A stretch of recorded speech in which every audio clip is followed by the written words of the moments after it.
ಓಂ ಶಕ್ತಿ ನಮಃ. ಇಲ್ಲಿ ಓಂ ಶಕ್ತಿ ಅಮ್ಮನ ನಾನು ರೆಡಿ ಮಾಡಿದ್ದೀನಿ. ಈ ಥರ ಅಲಂಕಾರ ಮಾಡಿದ್ದೀನಿ ನೋಡಿ. ಅಮ್ಮಂಗೆ ಎಷ್ಟು ಚೆನ್ನಾಗಿ ಅಲಂಕಾರ ಬಂದಿದೆ ಅಂತ. ಈ ಥರ ನಾನು ಗಂಟು ತುರುಬು ಎರಡೂ ಹಾಕ್ಬಿಟ್ಟು ಹಿಂಗೆ ರೆಡಿ ಮಾಡಿ ಅಮ್ಮನಿಗೆ ಸೇವಂತಿಗೆ ಹೂವಿನಲ್ಲಿ ಅಲಂಕಾರ ಮಾಡಿದ್ದೀನಿ ನೋಡಿ. ಇವಾಗ ನಾನು ಇಲ್ಲಿ ಶಕ್ತಿ ಮಾಲೆ ಹಾಕಿದ್ದೀನಿ ಅಮ್ಮನಿಗೆ.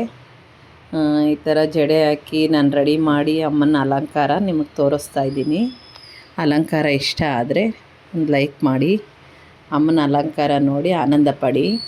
ಅಮ್ಮನಿಗೆ ಈ ಥರ ರೆಡ್ ಸೀರೆಯಲ್ಲಿ ನಾನು ರೆಡಿ ಮಾಡಿ ಅಲಂಕಾರ ಮಾಡಿ ರೆಡ್ ಹೂವಿನಲ್ಲಿ ಅಭಿಷೇಕ ಮಾಡಿದ್ದೀನಿ, ಅರ್ಚನೆ ಮಾಡಿದ್ದೀನಿ.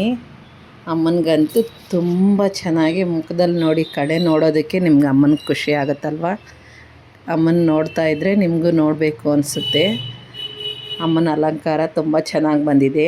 ನೀವು ನೋಡಿ ಆನಂದ ಪಡಿ. ಅಮ್ಮನ ಅಲಂಕಾರ ನೋಡಿ ಅಮ್ಮ ಯಾವ ಥರ ಇದ್ದಾರೆ ಅಂತ ನಮಗೆ ಹೇಳಿ ಕಾಮೆಂಟಲ್ಲಿ. ಅಮ್ಮನ ಅಲಂಕಾರ ನೋಡಿ ಆನಂದ ಪಡಿ. ಈ ಥರ ನೋಡಿ ಅಮ್ಮನಿಗೆ ಹಿಂಗೆ ಸೇವಂತಿಗೆ ಹೂವಿನಲ್ಲಿ ಹಾರ ಹೊಲ್ದು ಹಾರದಲ್ಲಿ ನಾನು ಅಮ್ಮನಿಗೆ ತ್ರೋಮಾಲೆ ಥರ ಹಿಂದೆಯಿಂದ ಬಿಟ್ಟಿದ್ದೀನಿ. ಅಮ್ಮನ ಬಗ್ಗೆ ಎಷ್ಟು ಹೇಳಿದ್ರೂ ನಿಮಗೂ ಆನಂದವಾಗಿರುತ್ತೆ. ಈ ಥರ ನೋಡಿ ಅಮ್ಮನ ನೋಡೋದಕ್ಕೆ ತುಂಬ ಚೆನ್ನಾಗಿ ಕಾಣಿಸ್ತಾ ಇದ್ದಾರೆ, ಮುದ್ದಾಗಿ ಕಾಣಿಸ್ತಾ ಇದ್ದಾರಲ್ವ. ಓಂ ಶಕ್ತಿ ಅಮ್ಮನಿಗೆ ನೋಡಿ ಎಲ್ಲರೂ ಖುಷಿ ಪಡಿ. ಈ ಅಲಂಕಾರ ನಮ್ಮ ಮನೆಯಲ್ಲಿ, ನಾನು ಮನೆಯಲ್ಲಿ ಅಮ್ಮನಿಗೆ ಮಾಡ್ಕೊಂಡಿರೋ ಅಲಂಕಾರ. ನಮ್ಮ ಮನೆಯಲ್ಲಿ ಅಮ್ಮನ ಈ ಥರ ನಾನು ಕುಂಡ್ರಿಸ್ಕೊಂಡು ಪೂಜೆ ಮಾಡಿಕೊಂಡು ಅಮ್ಮನಿಗೆ ಧೂಪ ದೀಪ ನೈವೇದ್ಯಗಳಿಂದ ನಾನು ಮನೆಯಲ್ಲಿ ಅಮ್ಮನ ಅಲಂಕಾರ ಮಾಡಿಕೊಂಡು ಅರ್ಚನೆ ಮಾಡಿ ಈ ಥರ ರೆಡಿ ಮಾಡಿದ್ದೀನಿ.